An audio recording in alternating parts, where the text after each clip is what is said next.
Deus continua dizendo assim, a Urias, o Heteu. Agora Deus vai dizer o que vai acontecer com Davi. A Urias, o Heteu, feriste a espada, e a sua mulher tomaste por mulher. Veja que Davi não feriu diretamente Urias. Mas quando Deus fala com ele, Deus fala, a Urias feriste a espada. Ou seja, Deus está dizendo, Davi, você matou Urias. Foi ele que matou. Embora ele não tenha pegado na espada, mas foi ele. Porque tudo foi armado por ele.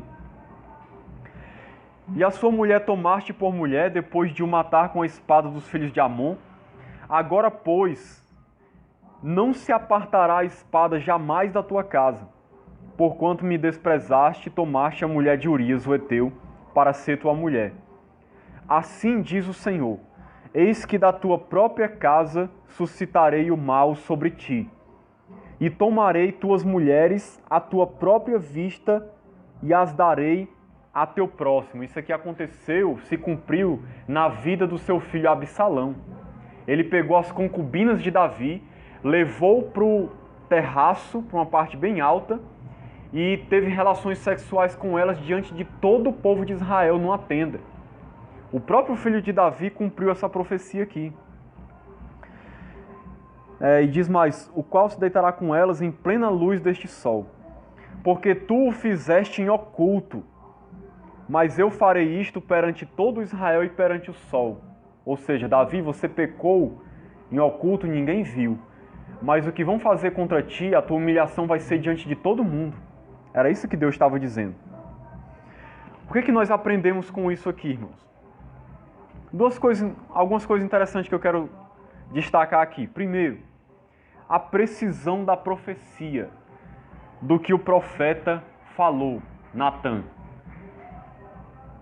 O profeta de Deus aqui, realmente usado por Deus, relatou precisamente o que ia acontecer, porque ele estava sendo realmente usado por Deus.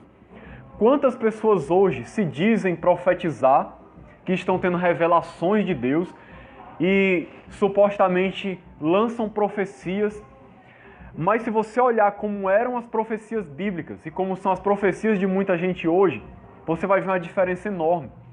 Geralmente as profecias das pessoas hoje assim diz o Senhor, eis que Deus vai abençoar muito a sua vida. Eis que Deus vai fazer uma grande coisa na tua casa.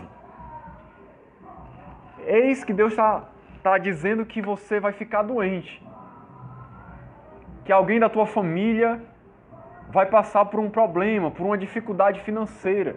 As profecias de hoje em dia é desse tipo. É a mesma coisa que os feiticeiros fazem por aí. Uma coisa totalmente vaga que qualquer um pode lançar e acertar num chute. As profecias de Deus são precisas, irmãos. Quando Deus fala, realmente Ele fala de uma maneira que não há dúvidas que foi Deus que falou. E realmente se cumpre do jeito que Deus diz que ia acontecer. Então toda vez que você vê alguém profetizando, alguém vier profetizar para você, analise se realmente aquilo ali faz sentido ou não, se é uma coisa vaga, precisa. Outra coisa que a gente aprende aqui, Deus é misericordioso, Deus é bom, Deus é amor, Deus nos ama.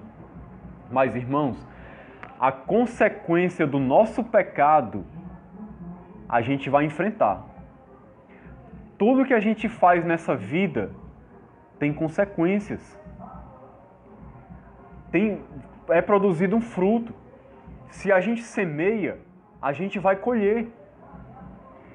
Uma pessoa que adultera, por exemplo, ela pode ser perdoada por Deus. Mas o que ela fez não pode ser apagado, as consequências. Geralmente a família, num caso desse, é destruída. Muitas vezes há uma separação. Os filhos vão ser prejudicados. É um escândalo para a sociedade, para a igreja. O reino de Deus é prejudicado. E isso não só com o adultério, mas qualquer outro pecado, ele traz consequências. Um assassinato traz consequências. Um roubo traz consequências. Se a gente falar mal de alguém, traz consequências. Por mais que a gente peça perdão e reconheça que a gente errou, que falou besteira, mas as palavras que a gente soltou nunca mais voltarão. Vidas vão ser destruídas, pessoas vão ser abaladas por causa daquilo que a gente disse. Até mesmo quando a gente se omite diante do que é certo, diante do que é bom, tem consequências. A gente pode até pedir perdão a Deus, mas vai ter as consequências do nosso pecado. Por exemplo, se Deus tem um chamado na minha vida, na sua vida, se a gente se omitir e negligenciar o que Deus tem para nós, a gente pode até ser perdoado, mas vai ter consequências. Pessoas que poderiam ser abençoadas através do nosso ministério não vão ser abençoadas, ou vão ser abençoadas depois, de alguma maneira vão ser prejudicadas, porque Deus queria nos usar ali, mas a gente não se tornou disponível para Deus.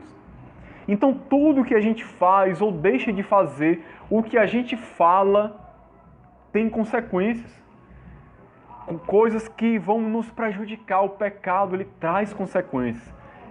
Então a gente sempre deve pensar antes de tomar atitudes, antes de falar, antes de fazer qualquer coisa. A gente deve analisar, meu Deus, o que será que vai acontecer se eu fizer isso? Ou se eu deixar de fazer isso? Ou se eu falar isso? Porque vai ter consequências. A gente pode ser perdoado. Se a gente se arrepender, a gente vai ser perdoado. Mas as consequências virão, irmãos. Deus não vai evitar que a gente sofra as consequências do nosso pecado. Esse é mais um dos motivos para a gente ter mais cuidado ainda para não cair no pecado.